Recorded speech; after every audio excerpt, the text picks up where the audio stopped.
welcome again to this time in which we've been considering how it is that we actually follow Jesus. How is it that we walk this path of discipleship?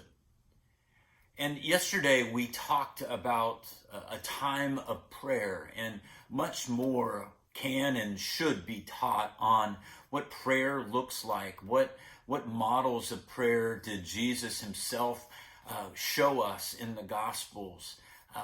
But today I want to talk about something that almost any book that you will pick up today, and classic books written on the subject of discipleship, will mention these two things: silence and solitude.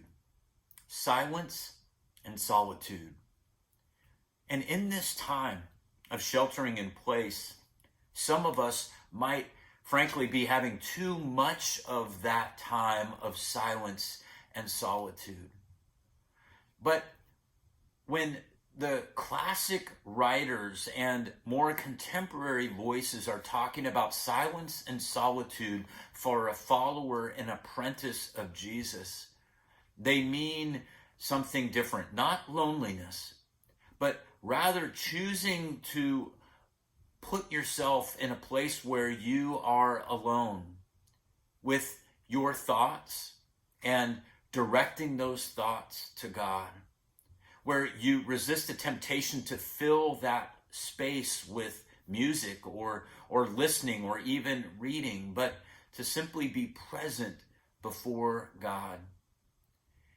There is a song that reflects this kind of idea, that be still and know that I am God. It's a repeated chorus, and it comes from Psalm 46.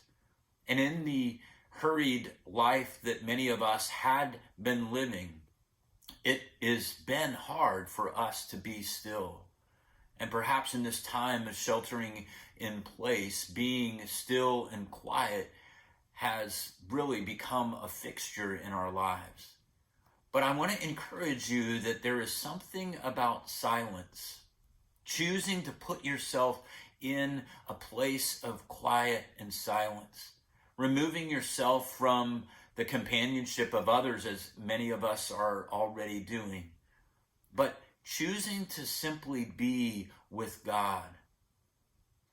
As we begin to experiment with this, we may discover something deepening in our relationship with God. These devotions that we've been doing are just to give us a taste of what it means to have a renewed vision of Jesus, decide to follow him, and some of the means that are available to us. In the coming weeks, Dave Pack is going to talk to us a little bit about some of the barriers that we have to this path of discipleship. So I invite you next week to join as we consider some of the things that keep us from following. But I pray that today, if only for a minute or 5 or 10, that you would find time to be quiet, to still the voices in your head, to still all sound, and simply be before the God who has fearfully and wonderfully made you and desires a relationship with you. Amen.